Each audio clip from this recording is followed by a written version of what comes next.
¿Qué solucionaría este tema? Creo que se requiere una ley que norme un procedimiento, tiempos, variables, ¿no es cierto? Ahí podríamos ver el tema de la diferenciación según tipo de empresas. Es más difícil por regiones diferenciar el Tal vez salario sería mínimo. inconstitucional hacer la diferenciación, Así no lo es, sé. así es. O sea, pero la Constitución deja abierta la posibilidad, porque habla que podría haber, en el caso de las MIPYs, una remuneración diferenciada si hay un acuerdo en el CNT. Como verás, el acuerdo es difícil de obtenerlo. Entonces hay que rehacer un poco o refigurar el CNT y ir a que el Congreso apruebe, y esta fue la propuesta del primero Javier Velázquez Quején en su discurso de investidura, de una ley que ordene de acá adelante y establezca, como hay en otros países, una temporalidad precisa, variables precisas y mecanismos de conciliación, de negociación y de acuerdo para establecer... ¿Cómo sería eso? A ver. Bueno, en Colombia hay una metodología en la cual consiste que se ponen de acuerdo las partes, empresarios y trabajadores, ven el tema de la inflación que ha pasado, la inflación esperada, la productividad.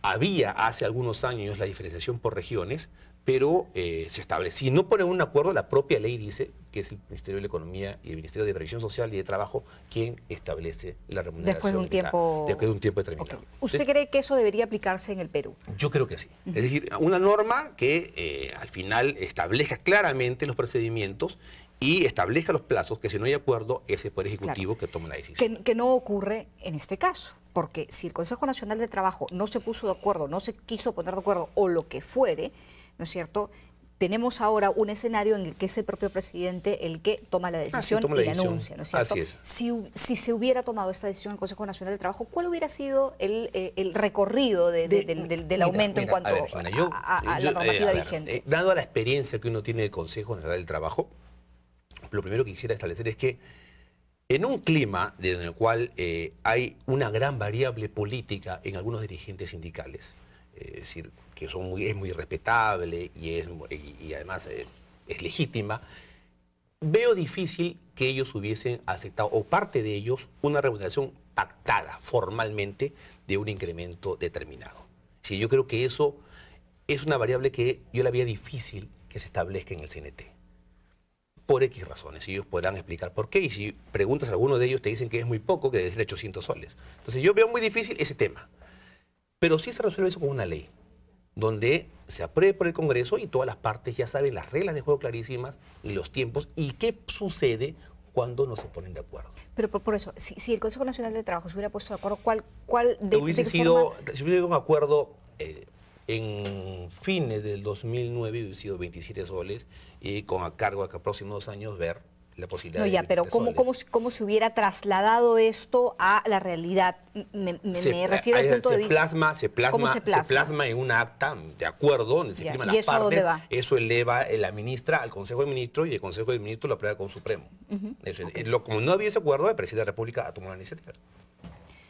Eso es lo que yo discutía con el señor Pedro Laechea, que si nosotros queremos fortalecer el Consejo Nacional de Trabajo y que queremos, en todo caso, posteriormente, probablemente hacer lo que usted propone, entonces la forma en la que se han hecho las cosas no es la manera más, digamos, idónea, adecuada de fortalecer ese Consejo Nacional de Trabajo. Es pasar por encima del Consejo Nacional de Trabajo. No es así porque, se ha dado tiempos, y el presidente lo ha dicho, ha habido muchos tiempos. Claro, pero no tenemos una norma que diga, si el Consejo Nacional de Trabajo no se pone de acuerdo, es el presidente el que decide. La norma no es de ahora, no existe la norma de hace muchos gobiernos. De Paniagua, Toledo y García ha venido este tema, esta falta de normatividad que regule ese procedimiento. Pero no es pasar por el alto o por encima del Consejo Nacional de Trabajo. En el Ministerio de Trabajo tenemos toda la voluntad para que se fortalezca, con inclusión de los microempresarios y además aprobando temas que no solamente consisten en ver el tema de la remuneración mínima vital, sino hay otros temas que debería discutir y ponerse de acuerdo el Consejo del Trabajo. A mí lo que me preocupa es lo siguiente, y usted debe conocer este informe del Banco Central de Reserva de marzo del 2009, donde habla sobre la remuneración mínima vital, y las conclusiones y recomendaciones son las siguientes. Los cambios, dicen, la remuneración mínima vital tienen efectos reales negativos sobre el empleo, sobre todo en aquella fracción de la fuerza laboral que se pretende favorecer. Sin embargo, se demuestra la existencia de un efecto empleo en la medida que el impacto sobre el empleo no se limita al grupo de asalariados con ingresos iguales a la remuneración mínima vital, sino se extiende a rangos de ingresos inferiores y superiores a la remuneración mínima.